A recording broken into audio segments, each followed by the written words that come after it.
How you doing, everyone? It's Sunday night and it's 8 o'clock and it is time for a broadcast. I'm Billy Kirkwood. Relax. I've never heard of me either, but let me tell you a little bit about BRAWCAST. First of all, it is brought to you completely free by the sexy MFers at Broad Beard Oils, the UK's premier beard oil company, and as well as that, you can head over and support this podcast by not only liking and subscribing all the Broadbeard social media, but on the run up to Christmas, why not head over to the website and get yourself something sexy for the bearded MFer in your life? I don't know why I'm saying MFer. I'm trying not to swear. I think it's because I've got gastroenteritis. It's been a long night. Right, before we get into the nits and grits of it, what happens every time we do a broadcast? Well, sometimes it could be me and Tosh just kind of shooting the shit. It can be talking to some wonderful individuals from kind of the alternative lifestyle world, if you like. We have had beard models. We have had actors. We have had comedians. We have had musicians. We have had international superstars and so much more. So we bring you something a little bit different. We learn a little bit about them and we have ourselves a couple of laughs. So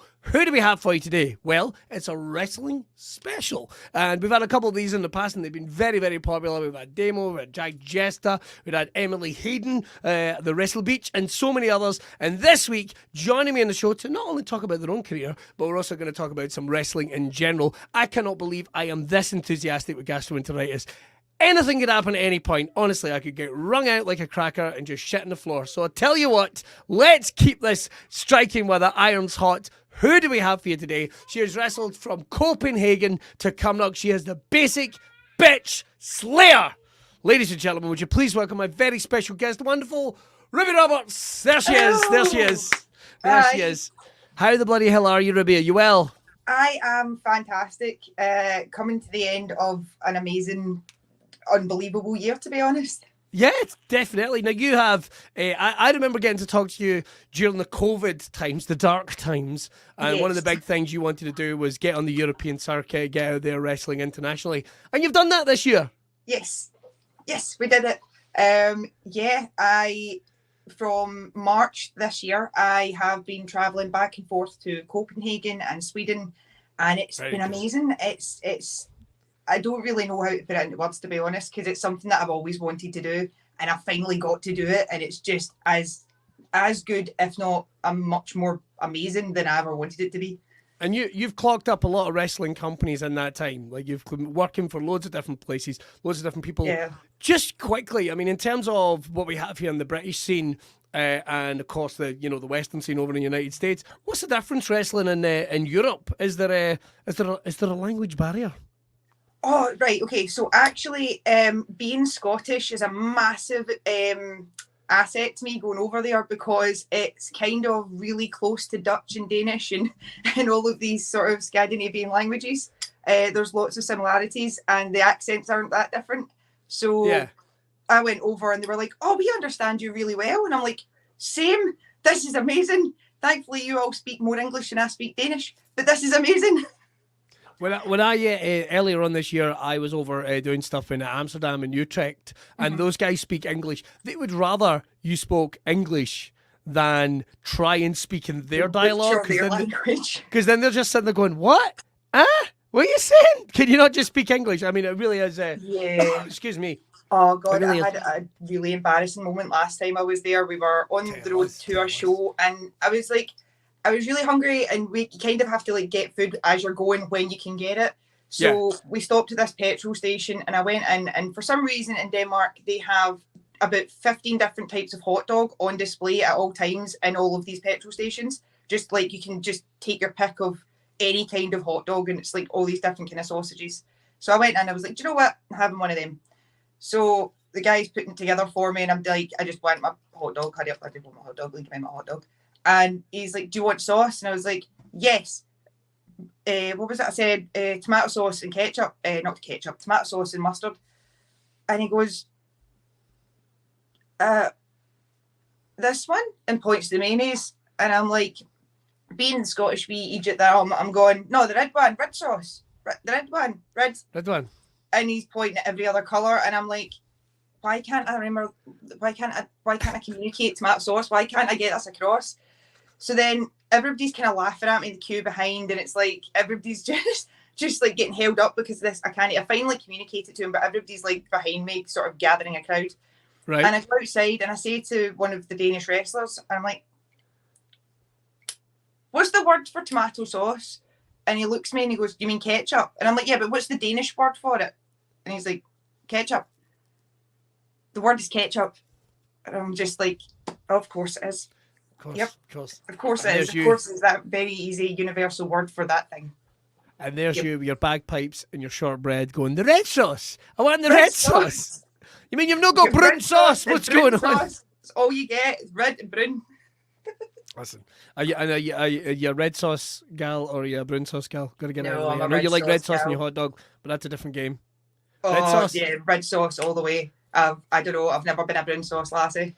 Nah, never got it. It's a ridiculous. If anyone is watching, some of our international viewers, let me tell you here, in Scotland, if you're getting a roll or dealing with meat in any way, shape or form, it's either red sauce or it's brown sauce.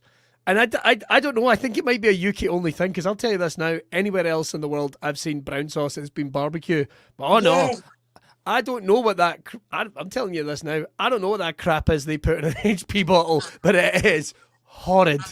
It always tasted to me as if they'd put off vinegar in it. Oh. Like I just can't. No, I can't do it. As someone that has gastroenteritis, that is a horrible.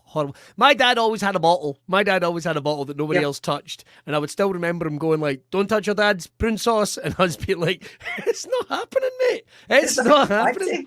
This is a hollow threat. I did not think reverse psychology, like he was trying to get you to like it by going, don't touch it now. Just leave it. Crafty bastard. Crafty bastard. Well, it didn't work. But what a year it's been. And, of course, you've been getting out there straight out the gates after we were locked up in COVID. I saw you wrestling for so many different companies. And, of course, you're looking fantastic. You're out there. I know you've been training so hard and trying to get in the best shape of your life. Was that important to you to make an impact as soon as you got out? Because I know you were training through lockdown. You were keeping yourself fit. You were working really hard. Was that important to you to want to do that, to make that impact when you got back out there? Yeah, so I actually had like my debut right before COVID. My very first match happened, and then 2 months later, everything started locking down and everything started going to shit. Yeah. And it was like a bit of a false start, because it was like, right, I finally did it, and now I can't do anything.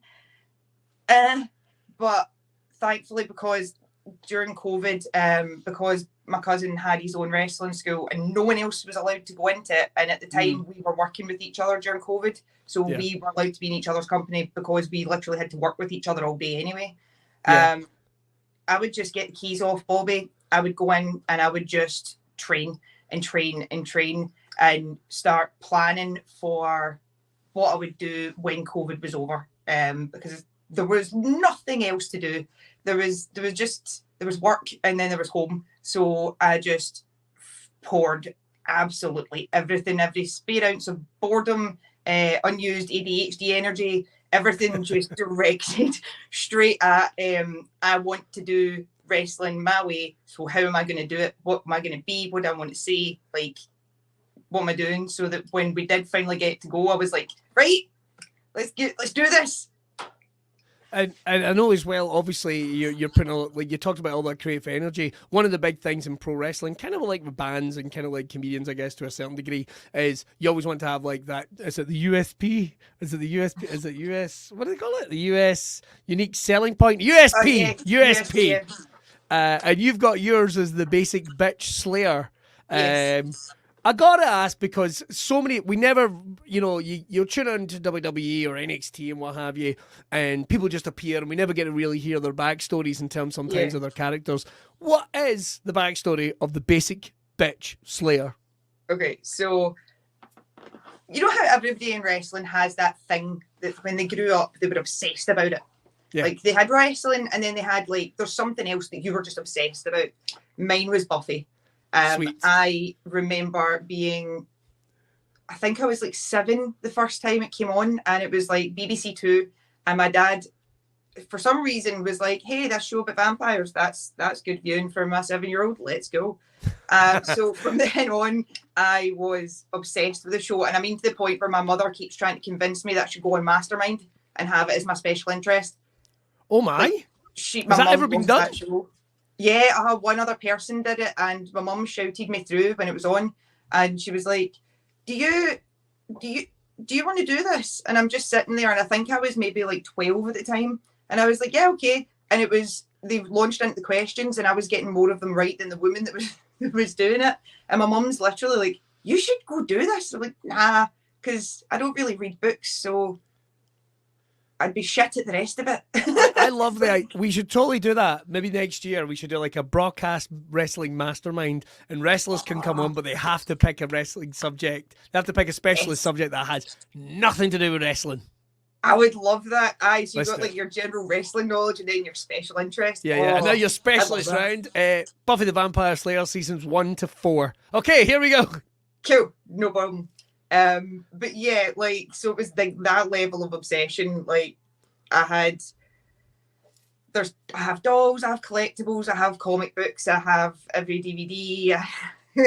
It's like, yeah, it's quite an obsession. And for me, growing up, it was one of those huge influences, because for me, I was very lucky that in the 90s, when I grew up, there was suddenly this absolute inflood of like women being amazing.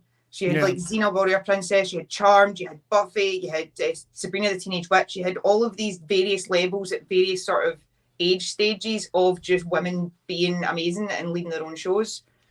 So I grew up in this pure like, yeah, women power, like China's the best wrestler, like everything's amazing.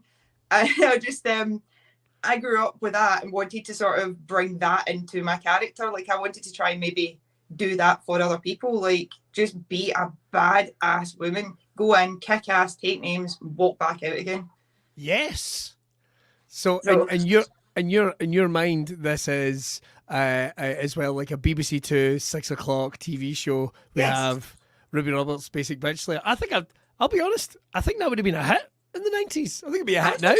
But it would have been a big hit in the 90s. Although it was funny, a friend of mine who's a professor of psychology, how ridiculous is that, who doing stand-up tutorials with, actually kept talking about how Buffy, Sabrina the Teenage Witch, and April O'Neil from the Teenage Mutant Ninja Hero Turtles, all wonderful and incredible empowering women, were also a lot of lesbian origin stories. And I was like, good for you guys. Good for you guys. Mine's too. Yes. But let's talk some wrestling. Wrestling. You were talking about how far you've come in a short space of time. One of the questions that definitely come in, and loads of people have been talking about this, is Logan Paul. Right? Is Logan Paul. What is your opinion? First of all, I've got to watch myself here, because there's two different questions I'm asking, I guess. Yes. What do you think of Logan Paul as a person? Okay, so I was introduced to Logan Paul years ago when one of my younger siblings showed me one of his YouTube videos. And I remember thinking at the time, what is this plonker doing? Yeah. Like, why is this getting views? Like, just at the time, as somebody who had no idea who he was.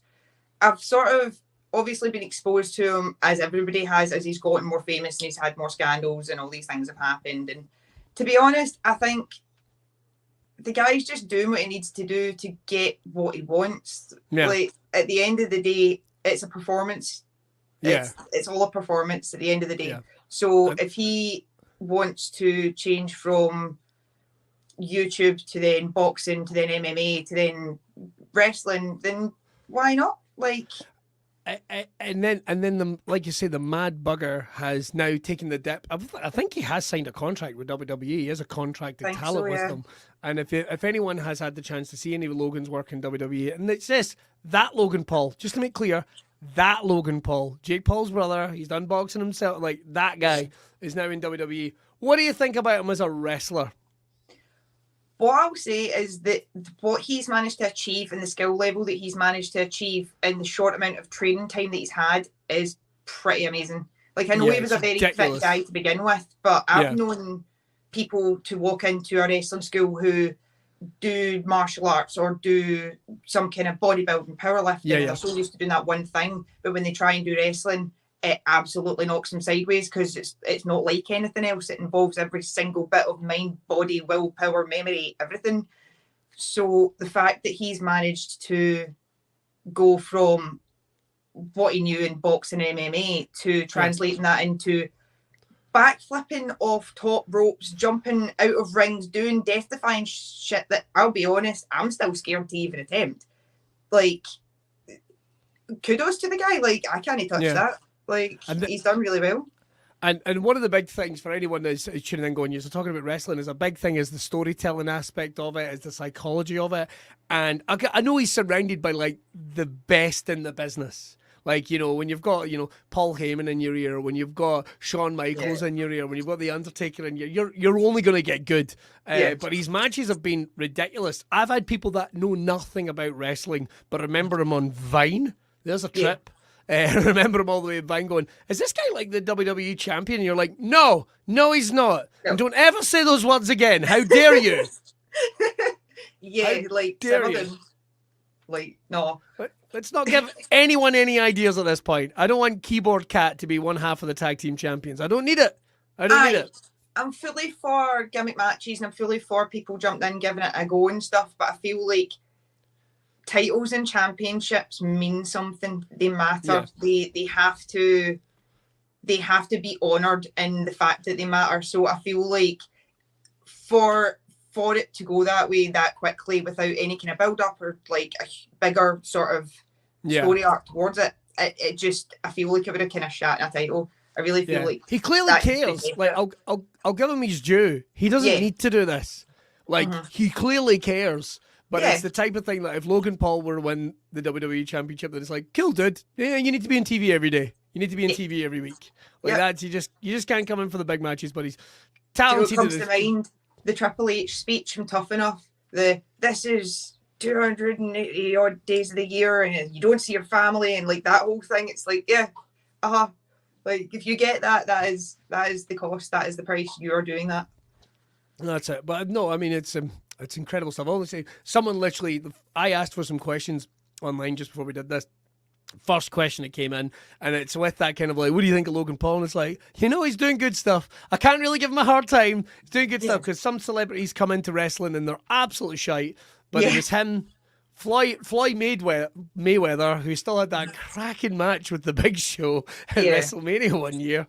I can't really think of any of the other good ones. Everyone says look good at wrestling, but I really enjoyed it. Was the Jackass guys? Yes. Just because I grew up on Jackass, so I was just like, yes. When they what I liked about that is that the Umaga segment, if you remember, like I know there was the Johnny Knoxville one at Sami Zayn, which I thought was brilliant. I really loved. But if you go back a couple of years, there's Steve-O and Chris Pontius with Umaga on Raw, and poor Steve-O was beaten so senseless that he forgot what he should do and shouldn't do. So so he basically got flattened, and he was worried that he was meant to get back up. So he's in the worst pain imaginable. He is trying to get up, and of course you got Big Umaga. It's like, what the fuck's this guy doing? This is disrespectful. Wham! And it's like, oh, that's such a shame, but fun to watch. Apparently his arsehole was badly bruised. True story. Let's talk a little bit about pro wrestling in the UK. It's an exciting time to be involved in pro wrestling because there's loads of different things coming out.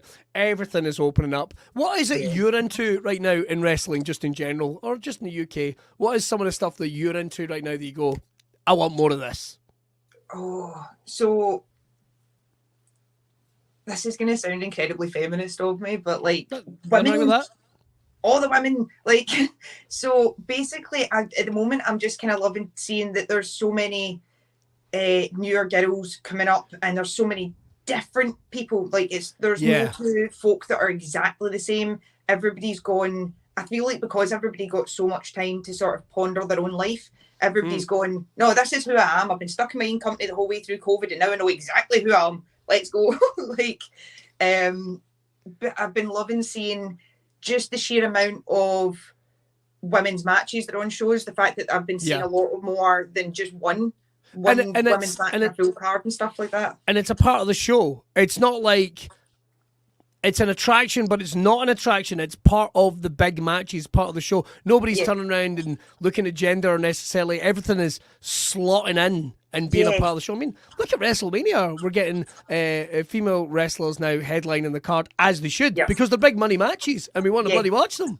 And I think that's great. I mean, I always remember when I knew there was going to be a change in pro wrestling. Like, I knew there was a big change in the Western world because I was at New Orleans I don't want to boast.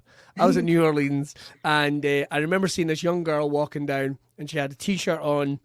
I think she had maybe a Bailey thing on or something, and she had a replica championship belt. Now, I've never been nice about folk with replica championship belts, in all fairness. I've always been a little cruel, but never mind. Yeah. She had the replica championship belt, but it was the women's world title.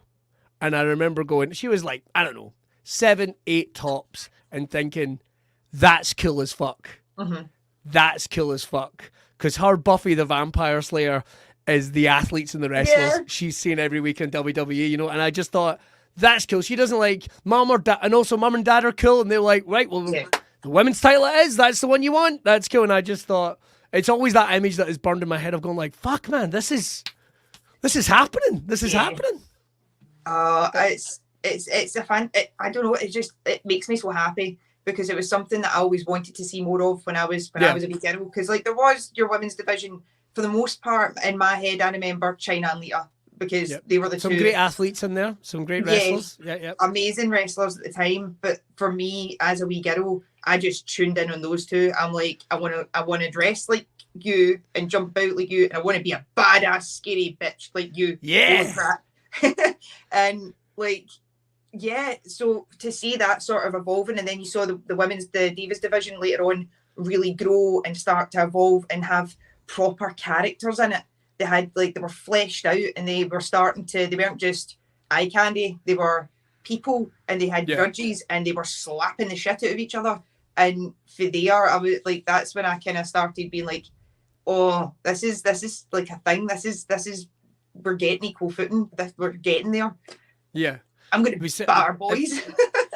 Exactly. And the cool thing is, like, I've always said, and I'm not saying it to score points with anyone in the British Isles or anything, I swear I'm not, but a lot of the revolution in women's wrestling, I mean, it's always been huge in Japan. It's always been huge in Japan.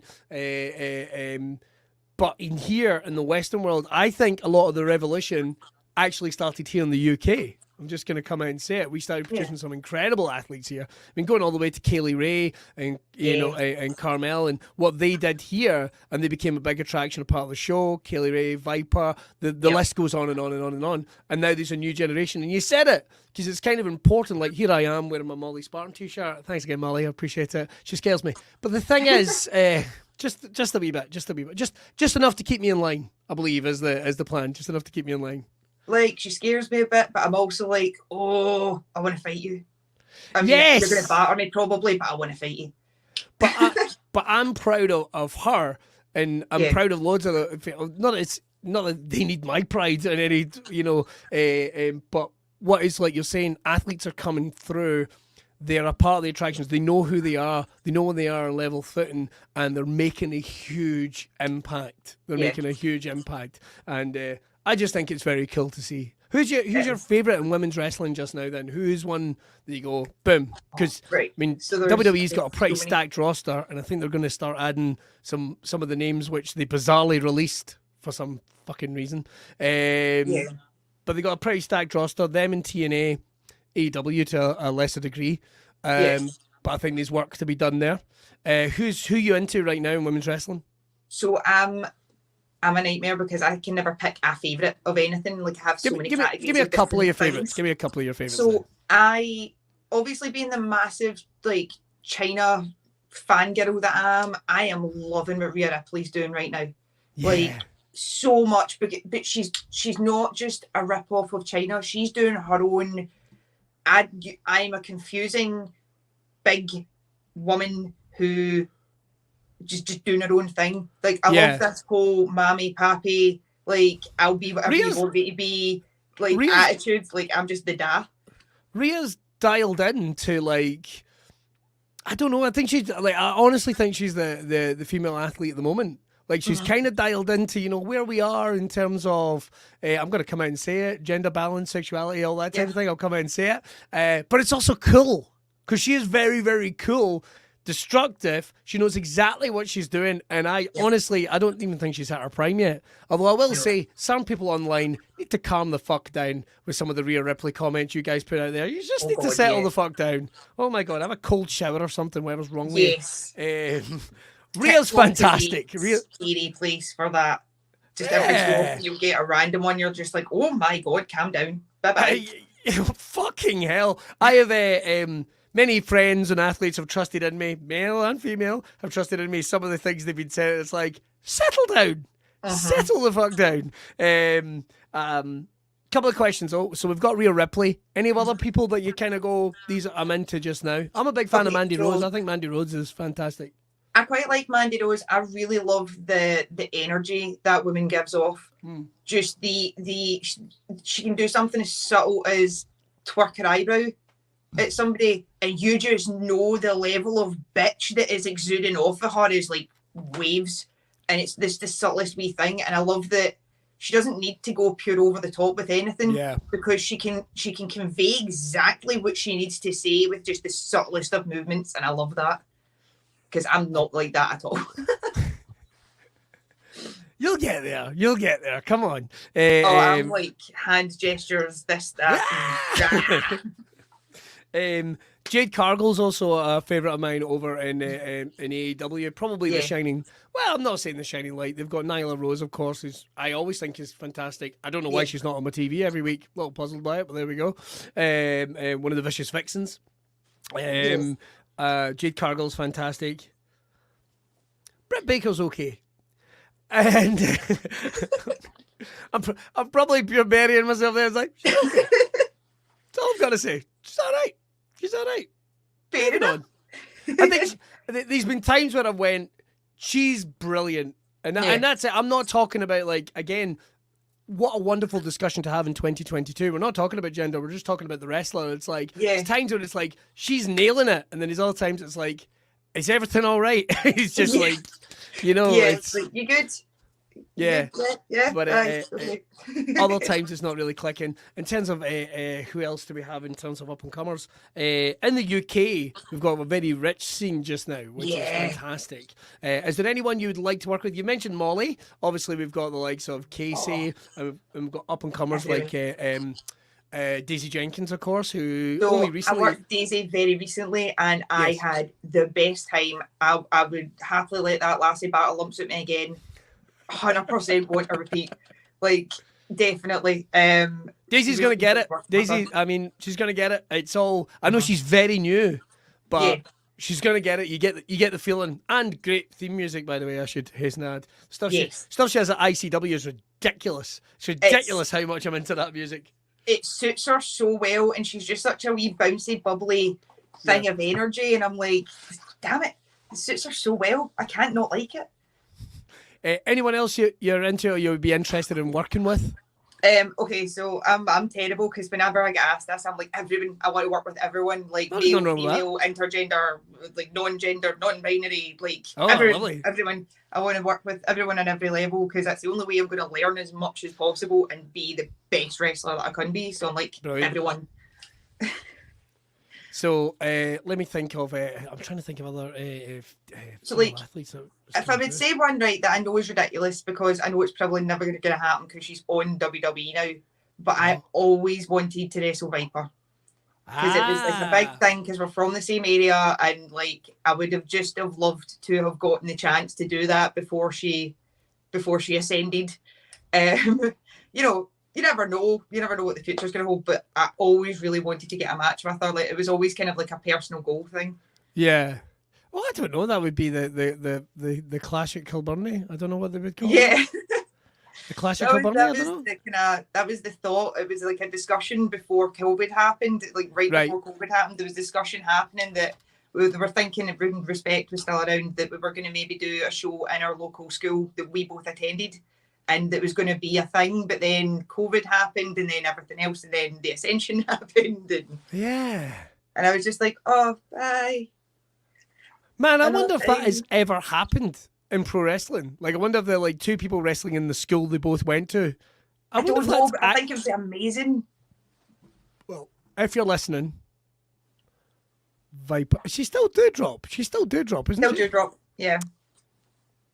I've come to terms with the name, but it's funny how everybody still calls her Viper. Just saying. Yeah, like, it suits her better. Like, I get, obviously, Randy Orton's the Viper, but she's Viper. Yeah, she is Viper. So Yeah. I'm just saying. Although Randy Orton only this morning was buzzing about TikTok, and I love wrestling fan theories, man. Especially when they are so wrong. Like when they are so wrong. Just out there. Well, this morning was, everyone knows, if you've never, Bray Wyatt is a huge character. I'm a huge fan of Bray Wyatt. I love the mythology and stuff that goes behind everything he does. He's really subtle. He seems to understand the art of storytelling, taking it to different places. Waking up this morning, somebody's turning around and telling me, oh, Randy Orton is Uncle Howdy. And it's like, I don't think Randy Orton's Uncle Howdy. I really don't think he's Uncle Howdy. I don't even know why you're thinking that. Unless he is. Unless he is. It's like your wrestling equivalent of Five Nights at Freddy's. Everyone's got a bloody theory on it. Oh, God, yeah. Couple of questions coming in. Well, we'll hit a couple of these before we get back into some a little more wrestling talk. I know you're a big horror fan, Ruby. Yes. So, questions you like? We had Gentleman Ram. Had sent us. Do you know Gentleman Ram? Yes, I do. Okay, he's a very, very, very dear friend. But, that's fine then, because I'm a bit worried for a second. And he said, who is your favourite character of horror? Who's your favourite horror character? So, Ghostface. Really? It's such a, I know it's such a basic one, but it was, ironically, but it was the first horror film that I saw was Scream. I snuck into my mum's bedroom and watched, on a wee shitty black and white telly, I watched Scream on Channel 4. And it was the first ever horror film that I saw, and I just latched onto it so hard. I loved it so much. I was just like, this is part of my identity forever now. I love that. I absolutely love that. What's your opinion of Scream 5 without Neve Campbell? So that would be, I think it's Scream 6. I think you're right. Scream 6 is without. So Scream 5, Neve Campbell was in it very briefly. Yeah, I always do this. I forget about Scream 4.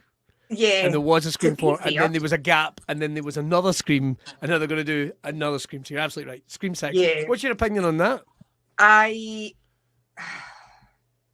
think they should just stop now, because it's like Halloween without Jamie Lee Curtis. It's just never as good when she's not there. Okay, and to be fair with that franchise, it's still terrible when she is there, but you feel better because she's there. Wow. Throwing shade at the shape. Throwing shade at the shape. The one where they killed her off, I'm like, right, you did it. You went too far. You took her away, and you have just, right, no. I was like, you time out. Go sit in the corner. You killed Laurie Strode. That's enough. Was that a Halloween Resurrection with Busta Rhymes? Oh, I think, like I've watched them all, but like I basically rewatch my favourite ones and then just pretend the other ones aren't there. I'm just like, right, we'll only bring you out at Halloween when we have to watch you because it's the law. I do that with the Phantasm movies because I'm a complete nerd. I do that with the Phantasm movies. I try and ignore 5. 5 didn't happen, but never mind. Moving on. It's the last one as well. A couple more wrestling questions to get into it, and we certainly got to talk about your genesis, the origins of you getting into wrestling. Yes. Why did you want to become a pro wrestler? I know I hate this question. I hate this question. Like, what was your first gig? Why did you want to get into comedy? All these type of things. I hate this question, but I understand it. Like, where was I'm going to get into pro wrestling, and this is what I'm going to do. How was that journey for you? Okay, so I'm going to pre-warn you, this is a bit of a bumpy up and down roller coaster answer. So I loved wrestling when I was a wee girl, as I said before. I was a massive Attitude Era baby. I was obsessed with Chyna and Lita and Stone Cold. I wanted to marry him, and Triple H, and apparently I was just going to have a harem of wrestling husbands. And this was weird, but there we go. I was just like, I'm going to marry that one and that one and that one, and he's going to teach me how to do that move, and he's going to teach me how to do that move.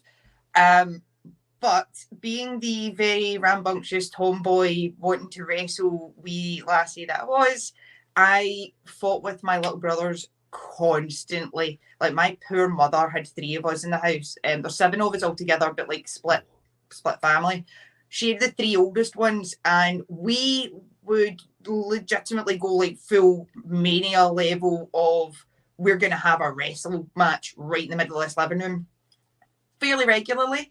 And the problem was, I ended up putting one of my brothers through our brand new, very heavy, very box-like 90s television that my mum had just managed to get onto the little unit, because it was very heavy and it took like 3 of us. My brother ran at me, and my first response was to just grab him and throw him over, suplex straight Nice. over into the TV, and was immediately banned from ever watching or playing wrestling ever again. So, yeah, and she took it very seriously. Like, my gran was told we weren't allowed to watch at her house. My cousins were told they weren't allowed to bring stuff over. Like, I wasn't, like, absolutely not. That's you banned from it. And it wasn't. Did that make you want to watch it even more? Yeah, but like, I didn't have a computer in the house at the time. It was very, like, I didn't really have access to it, and none of my friends really liked wrestling. Right. So I didn't really have access to it. So it's something that I ended up kind of shelving. Like, I always enjoyed it, but I wasn't allowed to do it, and I got interested in other things and boys. So I kind of... They're the worst. Yeah, they are. They're they're terrible distractions, I find. They really are. I was like, I really needed to focus, but, you know... So years later, I was actually, a friend took me to a Fierce Female show in the Arches. I think it was like one of the very, very early ones, like possibly the first one. I think it might have been. I think that was you'll forgive me, I think it was Viper versus Carmel Jacob main event. I think I might have called it. Yes. Or was it? No, I'm fully sure. Kaylee Ray.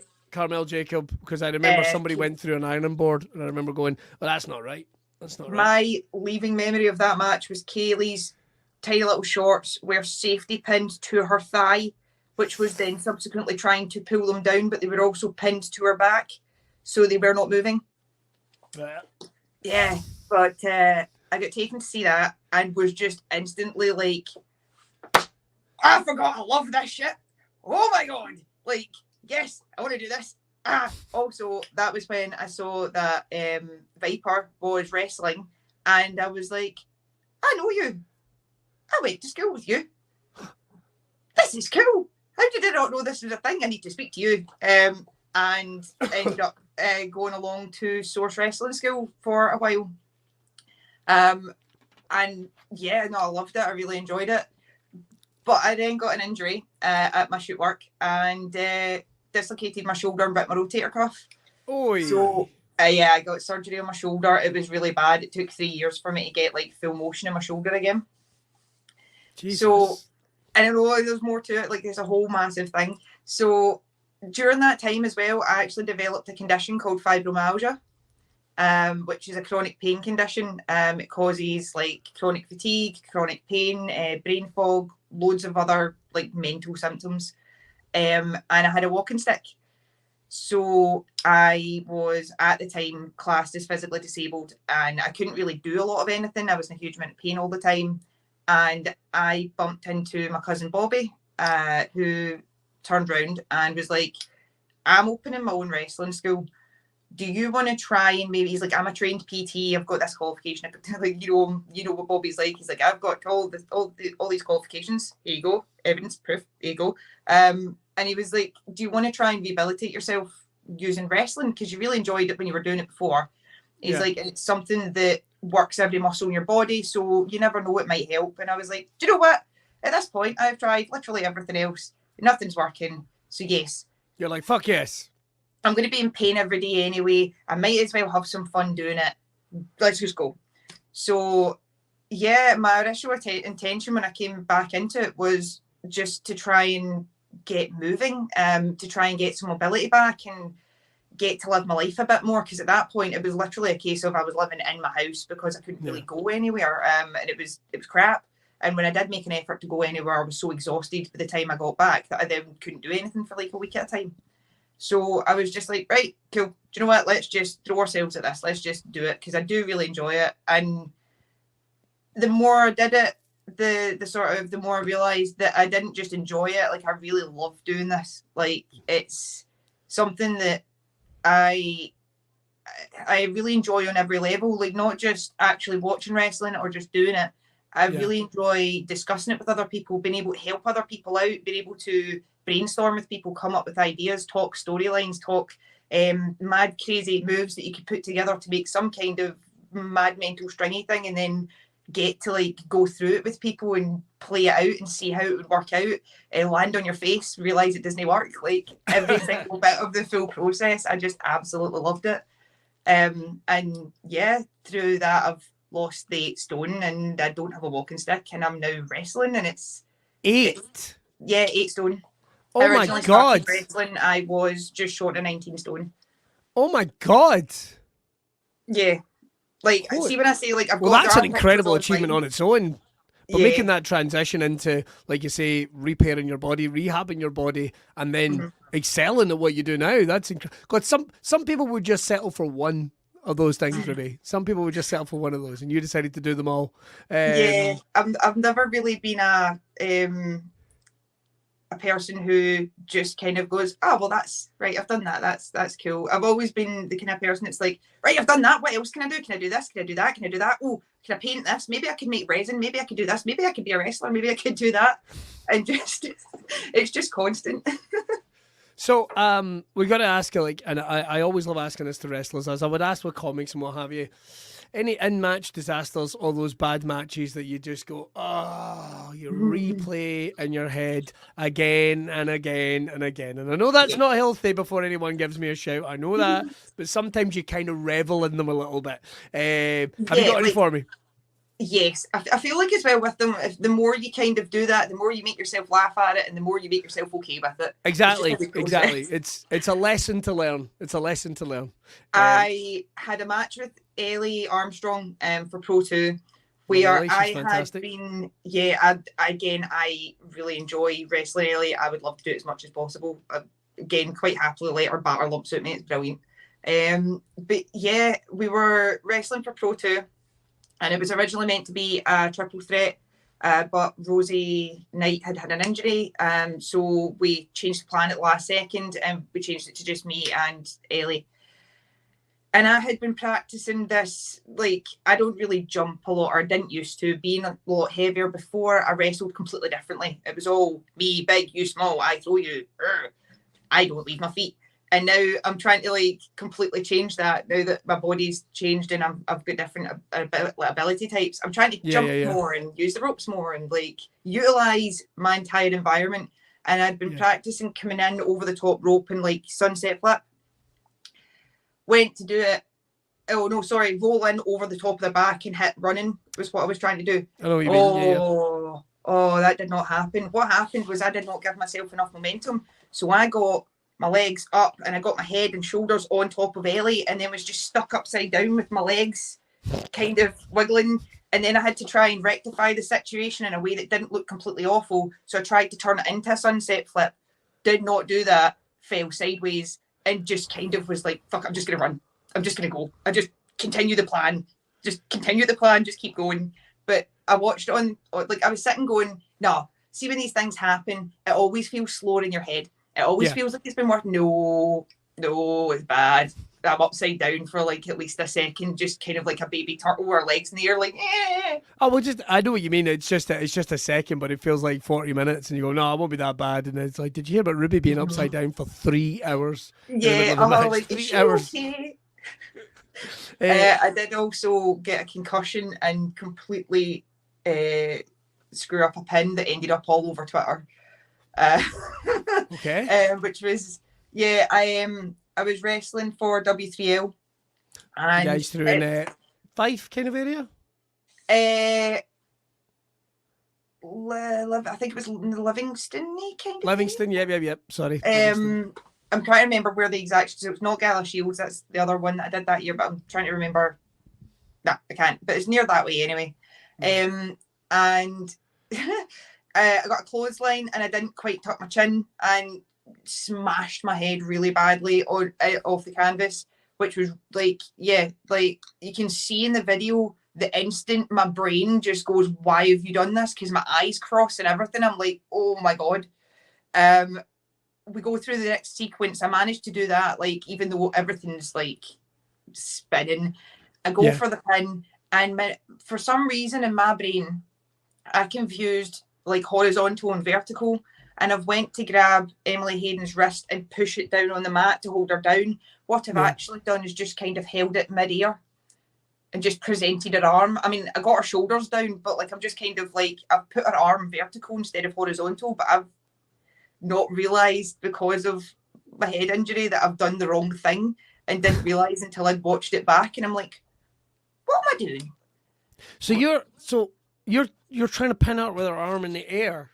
No, like I was trying to pin her. So I was trying to pin her flat with an arm flat against the ground. But I've just lifted her arm up like I can't really show in the camera properly. Like this, instead of being flat on the ground, Like this then. I've just done this. I've just held her wrist in the air, like for no reason. And then it's the unique. picture of it, a close-up picture of it was taken and put on Twitter. And then a big debate amongst all the referees happened where they're like, should this have counted? This should not have counted. This should not have been counted. Why was this counted to 3? And I'm just like, I hit my head, guys. Sorry. Like, well, listen, you're just causing controversy wherever you go, and that's what the basic bitch slayer does. Yes. Yeah. It's quite, thankfully, it's quite fortunate that that's been worked into my character, given that I just kind of accidentally do that by existing anyway. So I'm like, oh, well. Right, we got to ask, and we'll wrap up in just a little second. Of course, we'll make sure to tag everyone that's watching. Make sure to check out Ruby on all our social media, see what she's up to when she's making her trips over into Europe, and of course all the matches and all the places she's going to be wrestling right here in the UK. But before we do that, I wanted to ask one thing. What's the plans for the future? What is the plans for the future of the Basic Bitch Slayer? So the plans are the same as before, to be honest, to wrestle as many different countries as possible, as many different people as possible. I want to try and learn as much as possible. Yeah.